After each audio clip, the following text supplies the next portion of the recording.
Welcome back again dito sa ating YouTube channel mga idol. For today's video is papakita ko sa inyo itong napakatinding build bike ni Maddie's Bike Shop. Kakabuo lang to mga idol. Baka magustuhan nyo yung build bike na to. Napakaganda ng mga specs na mga kinabit dito mga idol. Iisa-isahin na natin yan dito sa video na to. So voice over muna tayo ngayon mga idol. Masyado maingay kanina kasi malakas ang ulan. Hindi tayo video. Voice over na lang tayo para medyo maganda yung sounds natin. So yun mga idol, itong ipapakita ko pala mga idol na is lang to, nag-iisang buo lang to. Unahan na lang kayo dito mga idol kung mapanood nyo tong video na to, punta kayo kay Maddie's Bike Shop. Ayan, pwede nyo makuha ng home credit yan kung wala pa kayo pang cash. So yun mga idol, simula tayo. Let's go.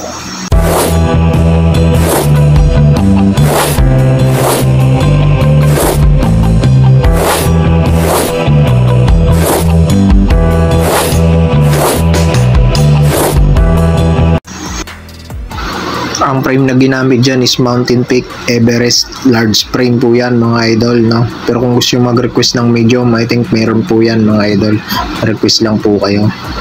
Tapos sa kanya namang cell bearing na yung kanyang pedals mga idol, Mountain Peak din ang brand. Tapos sa kanya namang headset is cell bearing na rin, Mountain Peak na rin ang brand. Tapos ang spokes nito mga idol is stainless, Weapon brand mga idol. Napakaganda ng nito mga idol, Airport Santor XCR ang brand niya, 160mm travel. Seat push niya mga idol is Labisi 31.6 clamping. Sa kanya namang handlebar is EBR 780mm. Tapos tubeless na pala to mga idol, ang sealant na ginamit siya ni Submit yung brand. Submit air valve na rin siya. Tapos yung ginamit din na tape sa kanyang rim is Submit na rin yung brand. Ang rim pala niyan mga idol is Speed 1 Soldier, tubeless ready na siya mga idol Tapos sa kanyang shifters is Shimano Diore 12 speed na yan, M6100. Sa kanya namang RD Shimano Diore 12 speed M6100 na rin yan. Tapos sa kanyang brake set is Shimano MT200. Tapos sa kanya namang sprocket is Shimano Diore M6100 11 251 teeth. Tapos sa kanya namang chain is Shimano Diore M6100 na rin yan. Sa kanya namang hubs Shimano Diore M14 may cross spline na po yung kanyang hub. Tapos sa kanya namang crankset is Shimano Diore M6100 na rin yan. Sa kanya namang rotors is Shimano Ice Technology 180mm. Shimano XT po yan yung kanyang rotors mga idol.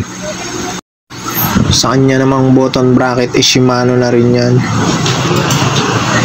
Sa kanyang tire na ginamit is Walbe, yung niyan, tubeless stars yan. German made mga idol yung kanyang tire, napakagandang tire yan. Pang off-road siya.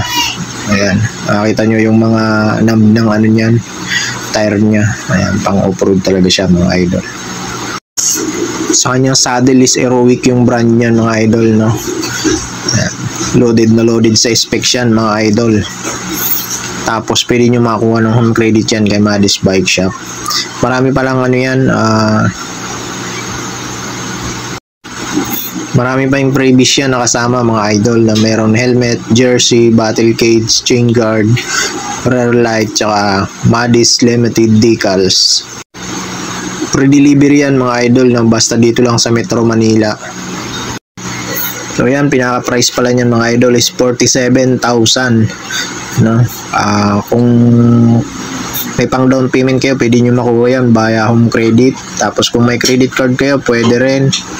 Tapos online bank transfer. Tapos cash on delivery within Metro Manila. Pero kung naghahanap naman kayo ng mga ibang klaseng build bike na mas mura dyan, marami rin dyan mga idol kay Maddie's Bike Shop. Marami siyang klaseng mga build bike na mga Shimano parts na mas mura pa dyan sa pinakita nating video. Inquire lang kayo sa kanya and contact lang kayo. Search nyo lang yung FB page nila, Madis Bike Shop. So yun mga idol, hanggang dito na lang. Ingat kayo palagi and God bless. Peace. Salamat sa mga sumusuporta sa akin palagi dyan. Ingat kayo palagi mga idol.